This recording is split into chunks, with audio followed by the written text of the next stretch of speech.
meeting,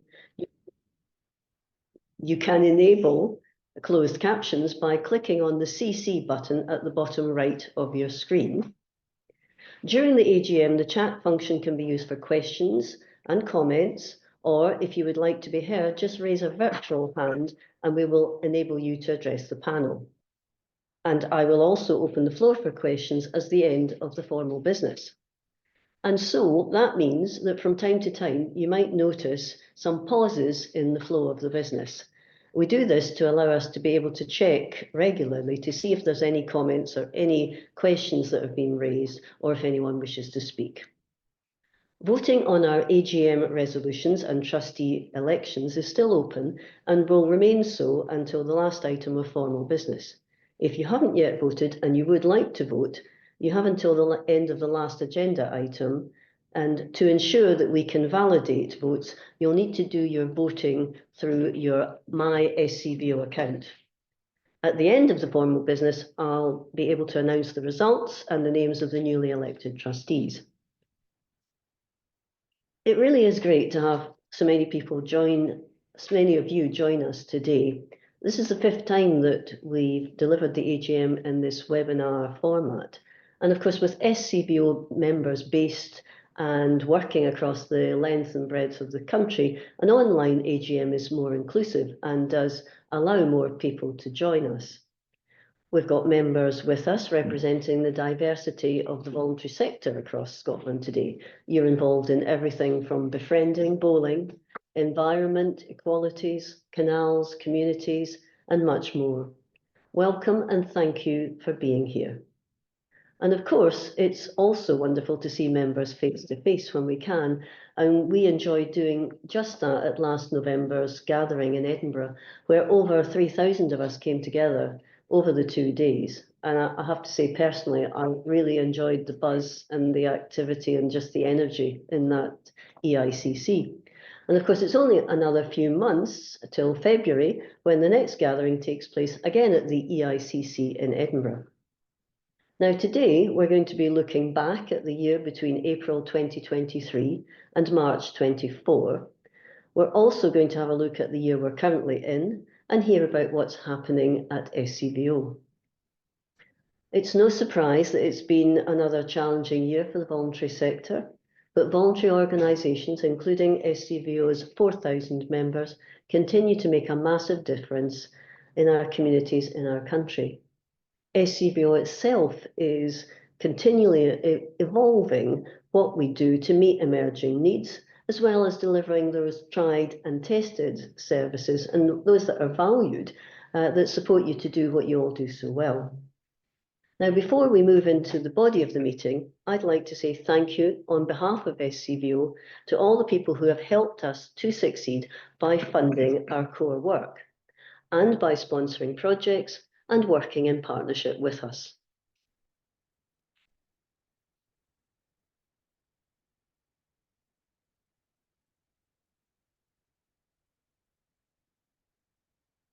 And now to the formal business.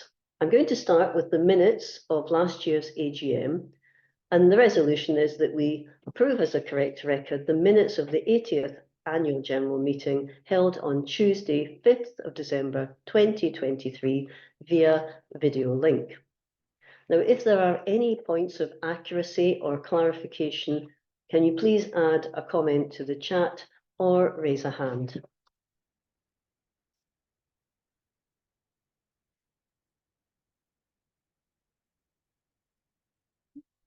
So we're not seeing any comments, and so the results of the vote will be declared at the end of formal business. Moving on now to item 3, which is the Convener and Chief Executive's report. I would like to invite Richard Jennings, SCVO Convener, to share his reflections on the past year. Thank you very much, Maureen, and good afternoon, everyone. It's great to be here with you this afternoon to reflect on an incredible year of work for SCVO and all of you who work with us and have been at our events over the last year. So this actually marks the first year of a 5-year strategy, ambitious for SCVO, ambitious for the voluntary sector. And I think it's clear that the challenges we and the whole sector have faced have been really significant. I think what's also really clear and shows from the data coming through the tracker is that organizations have been incredibly resilient in the face of this very difficult challenge. And that's not to underestimate the size and scale of that, but it's to reflect on the really hard work that everybody's doing on the ground in our communities to make sure that we continue to provide the services that they need. So the past year, I think it's clear that the services that are needed in our communities are growing, demand is growing, and yet the threats to the very existence of many organizations have also grown, and that's been very difficult. We remain determined in our mission to address those barriers that face our members so you can focus on the vital work of supporting your communities and improving lives, and we'll continue to do that over the next year. So this year we've seen a really positive growth in numbers. We're over 4,000 members for the first time. And what's been really great is we've welcomed a large number of small organizations who have joined for free and are able to access support and services that they wouldn't have been able to do otherwise. So it's been great to see those come on board and people to make real use of the offer that SCVO makes and to place their trust in us to represent them and to provide support across the sector. So our role as an authoritative voice for the sector has also really shone through. There's been a significant amount of engagement at Scottish and UK levels to make sure that the voice of the sector is heard in debate and policy. We know that many of the challenges we face haven't yet been overcome, but what we do know is that there is a genuine listening ear in Scottish Government in particular, and we're hoping and positive that those changes will come in the year ahead.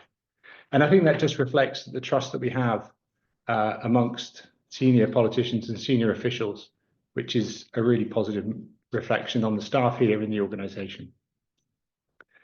A lot of that is driven by you, and I think this year, for those who are part of the Essential Sector campaign, we saw 10 really fantastic organisations sharing their impact, and it really helped us to promote the sector and to really help tell the story that's both one of the impacts that you're having in your communities, but also who you are as organizations and what you're trying to achieve. So it's been a really nice to see that work. And for anyone who hasn't been seeing those films, please do go and search them out. Advocacy and visibility are only part of our story. And a lot of our work is actually around providing services to you as our members. So over 170 people this year have accessed information on our website. And also 145,000 people have used the Funding Scotland platform to search for essential sources of funding. We've responded to over 1,400 direct information requests, enabled 110 members to access free legal advice, and 40 more to access guidance on tax and VAT. So I would encourage all members to use those services to make use of the offer from SCVO and to make sure that you reach out, whether it's in need or you have ideas or thoughts that you want to share. It's also really clear that we're a learning sector. So we've seen over 1,300 learners take part in activities in our training courses this year, and directly supported over 30 of you with learning tailored to your needs. The Growing Climate Confidence Toolkit, which you may have seen, was also launched and has reached 500 organisations, helping them take meaningful steps towards addressing the climate crisis. Digital inclusion remains a core focus of our work. And through Connecting Scotland, we provided funding for devices and connectivity to 35 organisations, helping to tackle digital exclusion during the cost of living crisis, and over 200,000 has been awarded in support. What's really important, though, is the individual impact that's had, with over 1,000 individuals who would otherwise have been left offline, connected through this work. I think also it's really important to reflect the two flagship events that captured the spirit of the sector, the Scottish Charity Awards and the Gathering. The awards celebrated the exceptional work of 32 finalists and attracted over 14,000 votes for the People's Choice Award alone. It was a fantastic evening, brought together over 400 people together in Glasgow, And it was a real celebration of the stories and the impact and the wonderful work that the sector does. And for me, what was really great about it was the sector celebrating itself. And I think that was lovely to see. And it was also a very emotional evening for those of us who were part of it on the night. The gathering, as always, fantastic event, coming again next year. And it reached over 500 attendees. And we already know that we've got a record number of people signing up for next year already. So internally, we're naturally committed to leading by example. And as a board, we were great to see that internally, the staff at SCVO would recommend, over 98% would recommend it as a great place to work, and 96% believe we are committed to diversity and inclusion. And I think that reflects the great work that the leadership team and the management team here are doing on your behalf to create an organisation that is thriving and driving the mission, the purpose, and the values. Our anti-racism learning programme delivered to all staff and our flexible working policies reflect our dedication to nurturing an inclusive and supportive workplace. Financial resilience has been another priority for us as an organisation, and by diversifying our income, growing our sponsorship and corporate partnerships by over 50%, we're protecting our ability to serve our members sustainably. At the same time, we've invested in improving our digital infrastructure, whether that's upgrading our video conferencing to enhance the member experience or our website and CRM systems. So that will leave us as a safe and strong organisation for the years to come and to continue to meet your needs. I think it's also really important that we only do this because of the collaboration and partnerships that we have with our staff, you as our members, our trustees, and our partners. Everyone plays a crucial role in our success, advancing the mission and strengthening the sector as a whole. So looking ahead, we very much know that challenges remain, but I suppose if this year has taught us anything, it's that together we're capable of great things. So let's carry that momentum forward from the past year as we continue to advocate, innovate, and support a fairer, more inclusive voluntary sector. Thank you for your commitment, your trust, your shared vision for a better Scotland. And together, we're not just building resilience, we're shaping a future where everyone has the opportunity to thrive. And you, as our members, are really making a massive difference in the communities that you serve. So thank you. Thank you very much, Richard. And now I'll hand over to Anna Fowley, SCVO's Chief Executive. Thank you. Thank you, Maureen. Thank you, Richard. Good afternoon, everyone, and thank you very much for joining us. And thank you for being a member of SCVO. I really appreciate you taking the time to come to be here with us and participate in our AGM. This is my 7th AGM with SCVO, and I still haven't got used to the fact that the convener's speaking about things we did about 18 months ago, and I'm talking about a future that's actually the present, but that's the vagaries of charity governance. So, as Richard said, there's been a lot of happening for us and in the sector, and continues to be with us as we go through this year. Things are tough, and that means that we've got a lot to do and a lot to react to anticipate and to prepare for. We've taken the difficult decision this year to change our approach to property.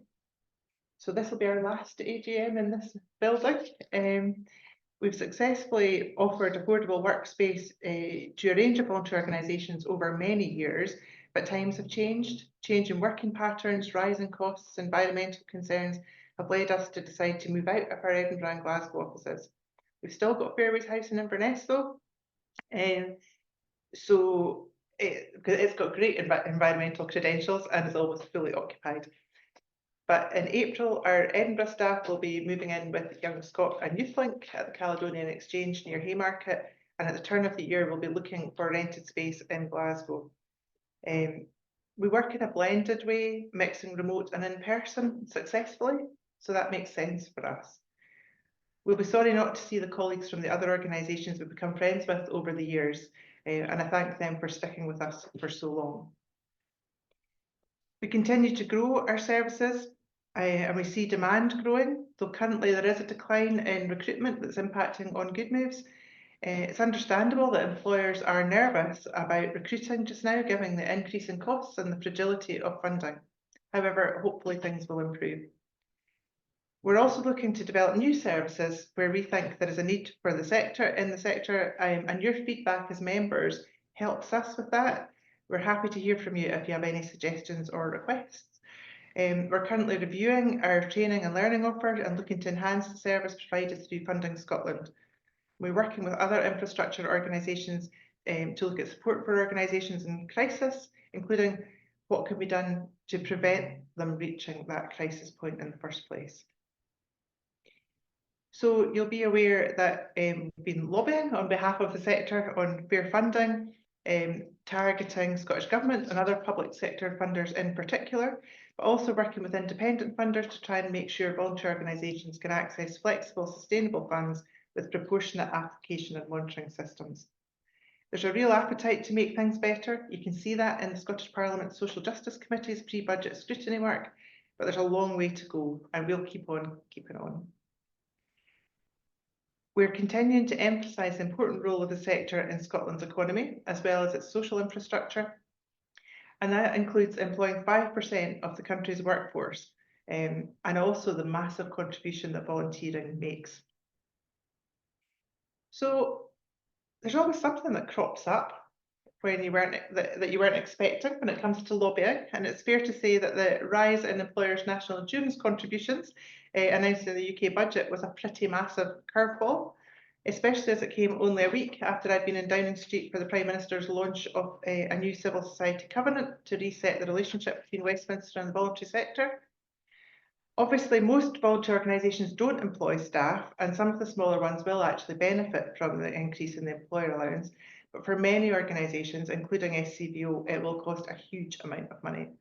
We're working with colleagues in Wales, Northern Ireland and England on this, and on other matters that impact across the UK. But one of the things that I'm really proud of that helps with our influencing work is the Third Sector Tracker. It's now going into its 4th year. It provides us with robust information about the challenges that are facing the sector, and we hope that we'll be able to secure enough funding to keep it going. It means that we have evidence that's more than anecdote to back up what we're saying, and it means we can identify emerging issues quickly and take steps to address them. The thing I've enjoyed most this year was our Village Halls conference in the spring. It was at the Burnham Arts Centre, which is a fantastic community venue. We had lots of people there, with great speakers and great audience engagement, and amazing food. And we developed a Village Halls handbook with partners in other organisations like DTAS, and we're going to develop that work further this year. We've also employed a climate lead and are developing the growing climate confidence resources that Richard referred to help the sector address important challenges in a reasonable and straightforward way.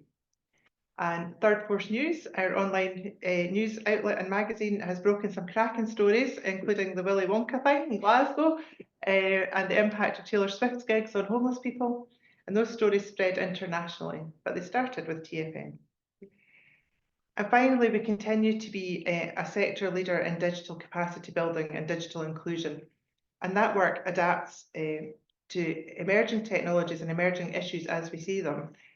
So AI, for example, being a hot topic of the moment. And we're seeing our reach extend and digital confidence in the sector grow. But it's impossible to mention everything in a short presentation. So our impact report will be out in the next few days, and if you use your MySCVO account and keep up to date with your communications, you can keep up with our communications. You can access all the information that you will need. And we're always here, as Richard said, if you want to get in touch with us. The gathering programme went live last week. It's filling up quickly, so make sure you get your bookings in, and I hope to see you there in February. Thank you. Thank you very much, Anna. And if there are no immediate questions or comments from Anna or Richard, I would just remind you that there's a panel at the end and they'll be joining me at that point. So moving on to item 4, which is the Treasurer's report.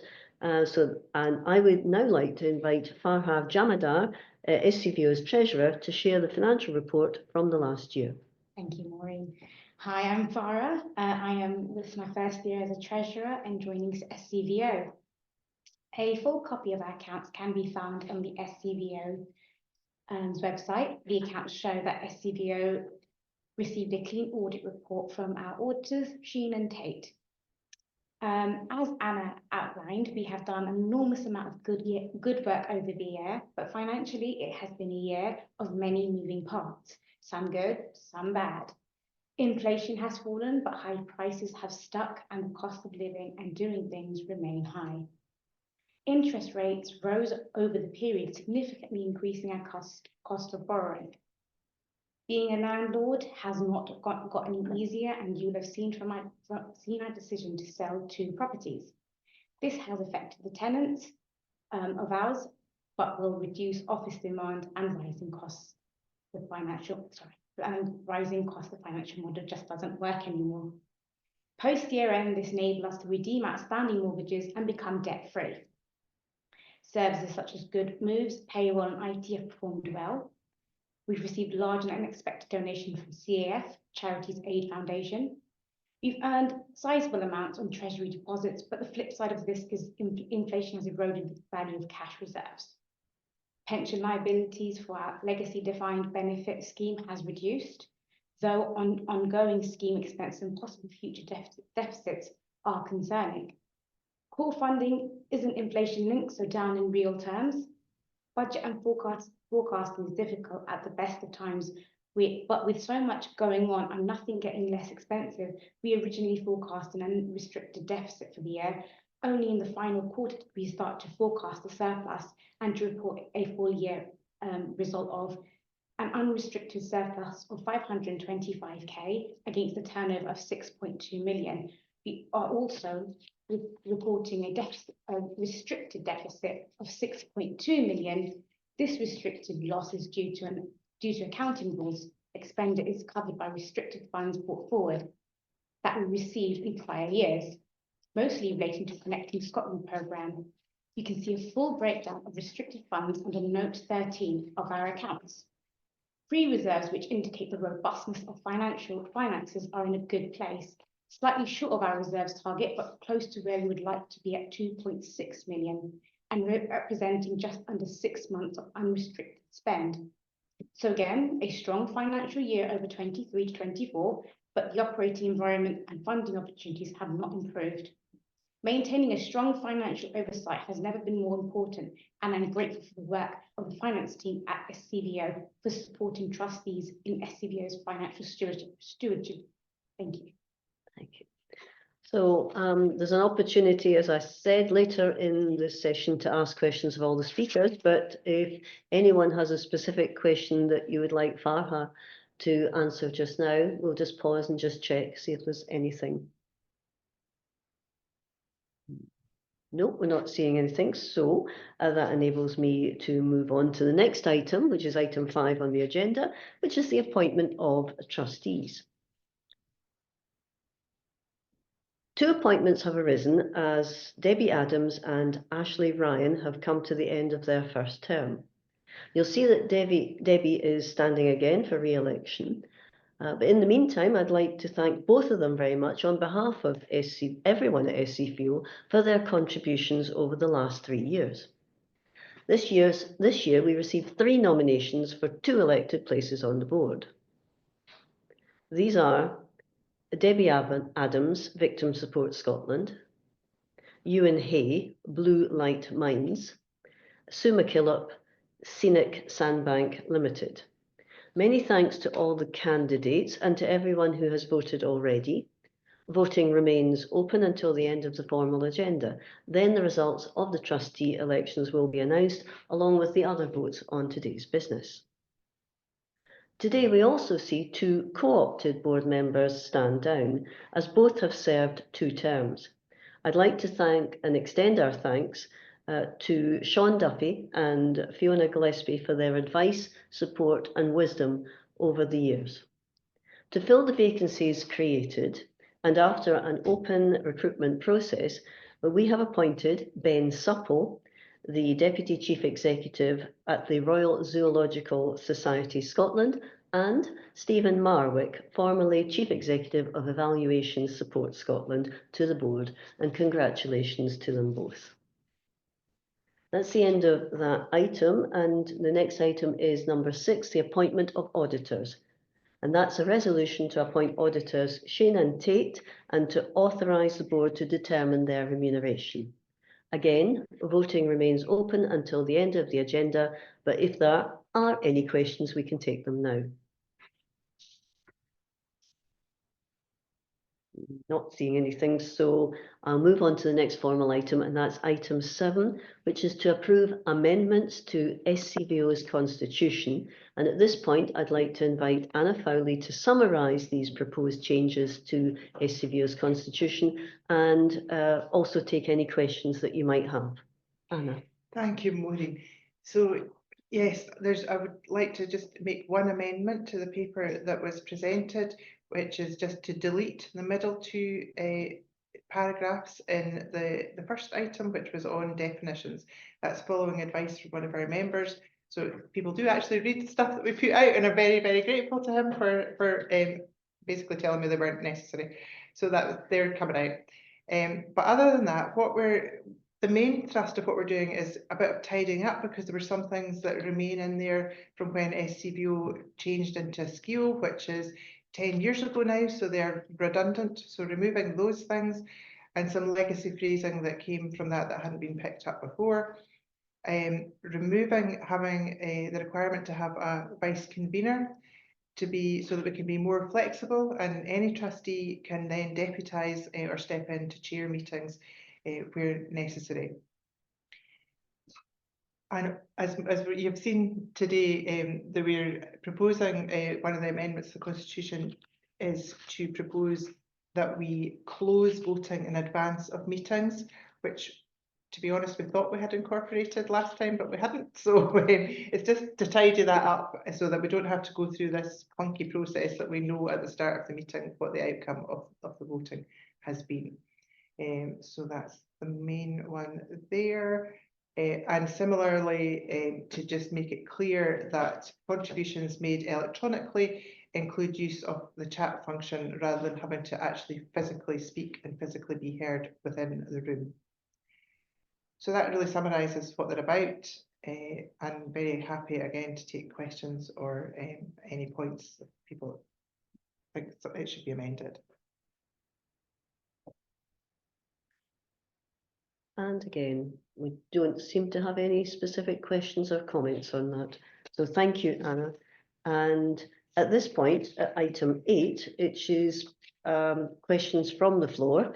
So there is an opportunity, and I should have thanked all the speakers for their contributions. But if there are any questions that you have, here's an opportunity to either post them in chat or raise a hand. And I've got everyone that you heard speak today with me: Richard, Anna, Farha, and also on the end of the table there's Tim Henshaw, Strategic Director of Delivery. If there's anything that anybody would like to ask about anything you've heard or anything in general. Anna? Yes, just there was one question came in advance. Oh, sorry. This was meant to mention earlier. And that was someone asking about the training that SCVO provides for trustees. So thank you for that question. And absolutely, we do provide training in governance. We also have a trustees network. You can find out all about that using your My SCVO account. And I would really advise anyone who's part of a member organisation, whether you're a member of staff, a volunteer, a trustee, to sign up and have a My SCVO account. Anyone who's aligned to that organisation can have an account, and it allows you access to a whole range of things. It doesn't need to go through one person. It could be anyone within your organisation. But you will get information there. I would also encourage anyone who is a trustee to join the trustees network, because that's where you get the really up-to-date bulletins and information about what's going on. So yeah, absolutely, it's all there on the website. Thank you, Anna. Actually, a really interesting question, because drawing attention to the fact that if you access a My SCVO account, you unlock some other information which would not be visible to you on the website, and I think that's worth telling people about. Are there any other comments or questions? No. If in that if that is the case, then this is the point where the voting will now close, taking kind of Anna's point. And while we verify the results, which I will be able to announce shortly, we would like to show you a short video on the work of one SCVO member organisation, East Kilbride Men's Shed.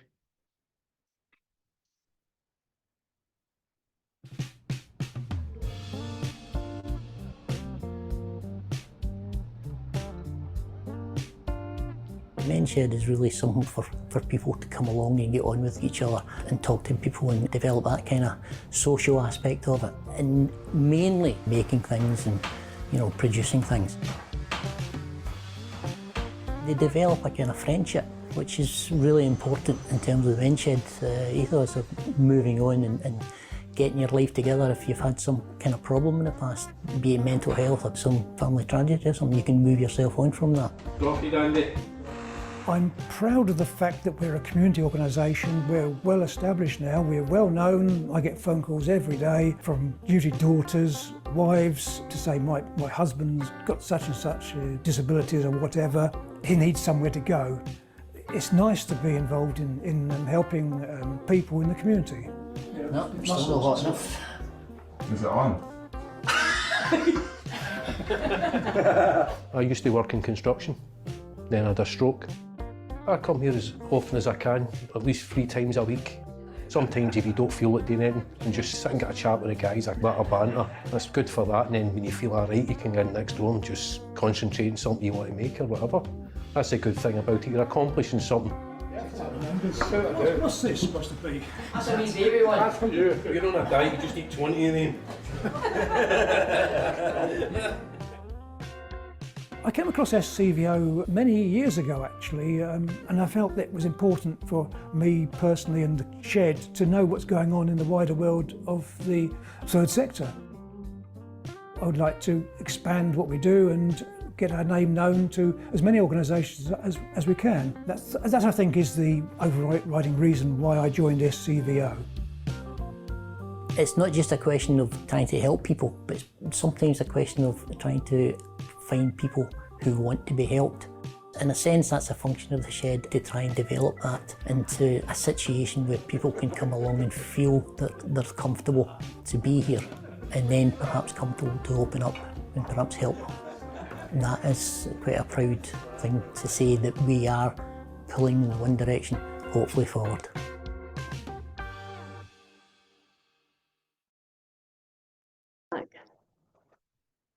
I'm pleased now to announce the outcome of the trustee elections and voting on resolutions.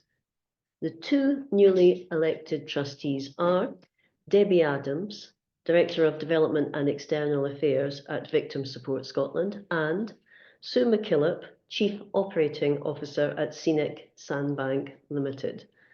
Congratulations to them both. I can also confirm that the minutes of the previous meeting have been approved with no votes against. The appointment and remuneration of Shane and Tate as auditors have been approved with no votes against.